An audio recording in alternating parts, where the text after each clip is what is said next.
কালকে একটা খবরে সবাই একটু অবাক হয়ে গেছে, মানে এটা বোল্ড ফ্রম দ্য ব্লু, যেমন ট্রাম্প দেন, যে রিলায়েন্স ইন্ডাস্ট্রি টেক্সাসে, সাউথ টেক্সাসে $300 বিলিয়ন ইনভেস্টমেন্টে আমেরিকার অন্যতম বড় রিফাইনারি গড়ে তুলছে। এবং গত 50 বছরে আমেরিকার এটা প্রথম রিফাইনারি, কারণ আমেরিকায় গত 50 বছরে নতুন রিফাইনারি বানায়নি। এবং এই নতুন রিফাইনারিতে নতুন টেকনোলজির সাহায্যে আমেরিকার যেগুলো শেল অয়েল, অর্থাৎ মাটি 6 কিলোমিটার নিচু থেকে যে বেশ কঠিন পদ্ধতিতে যে তেলগুলো তোলা হয়, গ্যাস তোলা হয় ফ্র্যাকিং করে, সেগুলো পরিশোধিত করা হবে এবং গ্লোবাল মার্কেটে বেচা হবে।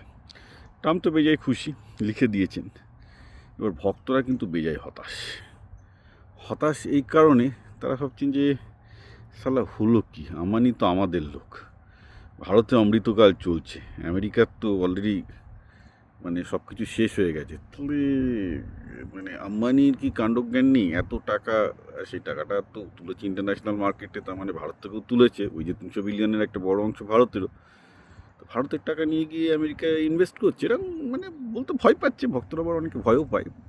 তো মনোভাবটা এরকম যে কী হলো রে বাবা। না দেখুন, এটা খুব সিম্পল ব্যাপার যে আমেরিকায় শেল আছে, শেল অয়েল আছে। তাতে বহুদিন থেকে আম্বানি চেষ্টা করছিলেন শেল অয়েলকে কাজে লাগিয়ে ভারতের এনার্জি ক্রাইসিস মেটাতে, কারণ ভারত তার 80%-এর বেশি তেল ইম্পোর্ট করে মিডল ইস্ট। দেখতেই পাচ্ছেন অশান্ত, আমেরিকায় সিকিউরিটি আছে, শেল অয়েল আছে, প্রপার লিগ্যাল ইনফ্রাস্ট্রাকচার আছে, তিনি ট্রাম্পের পুরো প্রোটেকশন পাচ্ছেন। সো ন্যাচারালি আম্বানি তাহলে কোথায় ইনভেস্টমেন্টটা করবেন? যদি রিফাইনারি করতে হয়, জামনগরে করে ইনফাইনারি করলে মেন সমস্যা হচ্ছে ক্রুডটা আনবেন কোত্থেকে। ক্রুডটা আনাটা তো এখন বিপদ হয়ে যাচ্ছে, রাইট? তো উনি তককেই ছিলেন অ্যাকচুয়ালি। অবভিয়াসলি ইরানের সাথে যে যুদ্ধ লাগবে এটা তো পৃথিবীর সবাই জানতো, এবং ইরানের সাথে যুদ্ধ লাগলে এই উপসাগরীয় অঞ্চল, গালফ থেকে যে ভারত একটা এনার্জি সিকিউরিটি পেয়ে আসছে, সেটা যে একটা রীতিমতো টেম্পোরারি ব্যাপার, সেটা নিয়েও কারোর মধ্যে কোনো সন্দেহ ছিল না। আর আম্বানির মতো বড় ব্যবসায়ী হলে তো কোনো সন্দেহই নেই। তো ন্যাচারালি আম্বানি দেখছেন যে টেক্সাসে ইনভেস্ট করা ভারতের জামনগরে ইনভেস্ট করার থেকে ফার্দার অনেক বেটার, কারণ সেখানে প্রচুর শেল অয়েল থেকে তিনি যে গ্যাস এবং তেল তৈরি করতে পারবেন, আর ভারতে অলরেডি গ্যাসের ক্রাইসিস চলছে।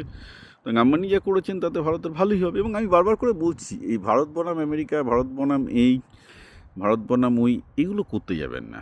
দেখুন, প্রত্যেকটা দেশেরই আজকে প্রত্যেকটা দেশকে দরকার। পৃথিবীর একটা গ্লোবালাইজেশনের একটা বড় জিনিস হচ্ছে কোনো দেশের এইটা আছে, কোনো দেশের এইটা নেই।